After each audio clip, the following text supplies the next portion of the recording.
Yes, and another visionary we had was Marhum Husseini from Dubai, who had moved here. There came a time when there was a need of a new constitution because we felt that now the constitution that we were currently having is outdated. The biggest challenge was number one, I was never or I never tried as much as I may have wished to satisfy everybody. The biggest achievement as a leader, if you ask me today, was that after me there have been two other working class members of the community who have come and led the community. You bring up an interesting point. You say that if you want to serve the community, then God will make the way. Pave the way for you. So the question that comes up is, why would I want to serve the community? And if I put that question to you, how would you answer it? The first and foremost answer is that without a community, we are all lost individuals. The community you may not agree with a lot of things in the community, but be rest assured, in times of crisis, just like a family gets together to remove you out of, or to put you out of that misery, the community also plays that role. And it is one of the fundamental roles that we have to instill in our youngsters, that whether your father is there, your mother is there, your friends are there, the community will make a point to try and get you out of any dilemma that you may be in. And that, as a matter of fact, is our selfish reason, because truthfully, the community doesn't need me. I need the community. So if every individual in this community comes to understand that part, that we as individuals are in need of that institution. That institution there is no need for us. We are in need of it. That will bring a lot of change in attitude. You see, sometimes our dilemma is our attitude is not right towards our community. We only are able to look for faults. We forget all the good that it does. We are bent upon Majlis was too long. You know what? My children have school tomorrow.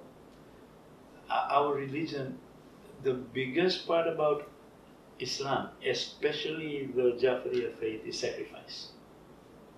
But that is the last thing that we are giving importance to, and that is sacrifice. It is the pinnacle of our Jafariya faith is sacrifice. We are not giving it the importance it is supposed to get.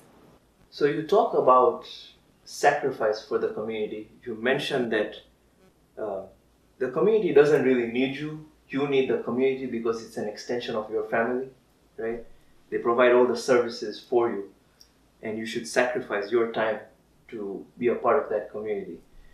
The biggest challenge that we see when it comes to any community is that normally you have a work-life balance. But with the community, you have a work, life, and a community balance. So most people find it difficult to manage, and so they don't take up any leadership roles. So how would you, or how did you manage all that together? This is a question that I will, truthfully, there is no rocket science to this. And if we are not aware of it, I might as well expose it. We have to be thankful to our women folk. If the men are able to run communities, the appreciation and the gratitude is to the women of the community. They are the ones who are behind us, and they are the ones who make this happen. We are just implementing what we know, but if it wasn't for the women folk of this community, and that is for any leader, it doesn't matter which position he takes. It is his wife at home that allows him to balance between work and the community and his family. Because her sacrifice, although it is not seen, although maybe not even heard of, however, that is the biggest sacrifice that gives our community the success that it gets. And my always prayers have been, because these are the daughters, the mothers, and the sisters of ours.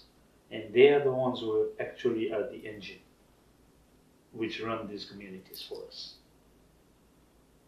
So essentially, you're going back to that quote: behind every great man, there's a woman, and there is no doubt about it. Whoever said it is the truth. I think that's very well put. Often, I think we tend to forget the sacrifice Yes. that has been provided Yes. by the women, and I think you highlighted very well what they do. So, do you have any advice for our youth that are willing, or just members, even members of our community, that want to take up a leadership position but are still on the fence about it? See, one good thing that I am happy to see is during my term, I was in my 50s. However, from that time onwards, I've seen young people, young blood coming into leadership positions. Personally, it gives me that satisfaction that prior to me, it was all 65 plus who were elders of the community. But time has come that this community will have to move forward with the technology that is in and the sciences that are in. The youngsters will have to lead us and take us to be at the right place. And therefore, there's a lot of youngsters coming in. And my sincere advice to youngsters is that change is not going to come by talking outside, by talking to me. It will only come if you get involved and make that change happen. Because that is the most important part of bringing positive things or good changes to a community, is by putting yourself in that shoes. Because if I expect you to make all the changes and I'm not satisfied, it's never going to work. So my humble advice is to my youngsters, motivate them to an extent that whatever wrong they see, tell them that they are right by seeing that wrong. But let them come and make that change.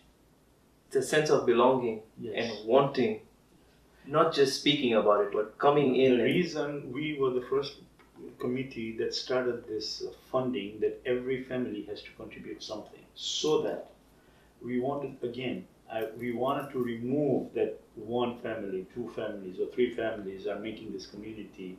No, we wanted everybody to say that this programs, the month of Muharram, the month of Safar, the month of Ramadan, I contributed my X amount or whatever I could afford, so therefore I am part of this community. That sense of belonging.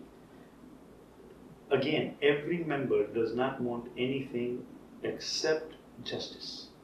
That is all that they are asking for. And even if you read our books, when we say that the 12th Imam will come in, he is going to bring justice to the world. He is not going to bring Islam to the world. He is going to bring justice to the world. So just as the world is void of justice, our community also requires justice only. And our focus should be on that. Where do you see, or what is your vision of the community? You have been a member of the community, you became a leader of the community, and you're a member again of the community. So you have this broad view of what goes on. You have, like I said, you're in a very unique position. You've seen everything, and you've seen the challenges, the benefits. So where do you see us moving, or what direction do you see us going towards? The direction should be towards seeking the pleasure of Allah. That is the ultimate direction. However, the thing that would inspire, or rather give us satisfaction, or should give us satisfaction, is our madrasa system. Any community's backbone is its madrasa system. Now, if we are able to churn out graduates from the madrasa, who then take over the reins of the community, you can be rest assured that our communities will never go astray. So ultimately, our focus should be in empowering our madrasa, so that the graduates that come out of the madrasa, and in both genders, they are the ones who will make sure that the community is not led astray. And that is what I pray and hope that we are able to achieve that. Thank you very much, Jabir Uncle. Thank you for having me. It's an absolute pleasure.